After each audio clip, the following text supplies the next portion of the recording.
Kasama po natin ang mga gorgeous guides of Lacan ng Laguna. Hello everyone! Sabi kanina, faith and devotion daw ang pinakamagandang trait ng mga Lagunense. So aside from being faith and devoted, ano sa palagay mo, Kalamba, ang isa pang good trait ng isang Lagunense? Of course po, yung core ko po, being optimistic, being a positive thinker. Despite of all the thing happens, despite of all the problems that we face, we should always think positive and we should always take a look on the brighter side of something. We are very welcoming in terms of tourists. We are very respectful also.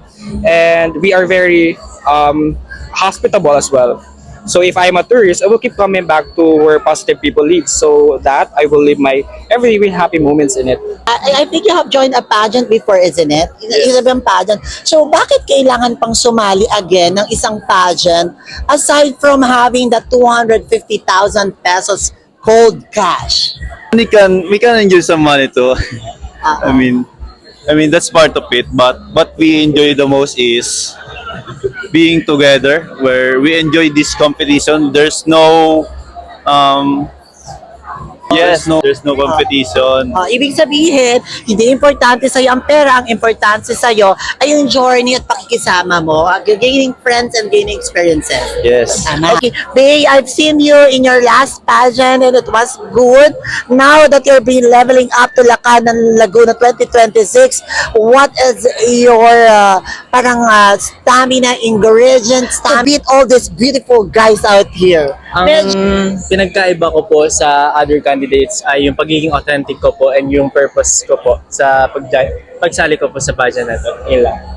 Sabi nila, Kalamba, having a male pageant anywhere in the world is an exploitation, hindi lang sa male but also female. What is your stand about that? Kasi para ini-exploit, nilalatag daw natin ang mga kalalakihan at kababayan. Without knowing that, it is showcasing the beauty of the Filipino guys and girls out there. Also for me, yun po yung misconception about beauty pageants po eh. They always think na it's all about beauty, it's all about the physique. But I believe that it is more than that. It is more on sharing your story, inspiring people. That's why I entered this competition, to challenge the long-standing stereotypes that often associated in male pageantry, and to prove to my fellow Lagunense, especially the youth burdened by self-doubt, that there is courage and authenticity. Ikaw bilang authentic na tao, what do you think naman will be your next after Lacan ng Laguna? Meron ka na bang notions about that? You already have future about what's next for you? You're going to show business, going to modeling, or will go level up for another pageant?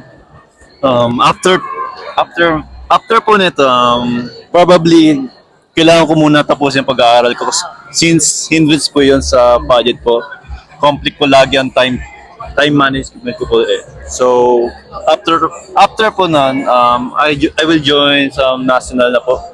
So ikaw, invite everyone on our coronation night. Hello everyone, please do support us on our P-Pageant this March 8 and also on March 20 for our coronation night. See you later. Congratulations and enjoy your journey here, and I hope one of you will gonna get the crown.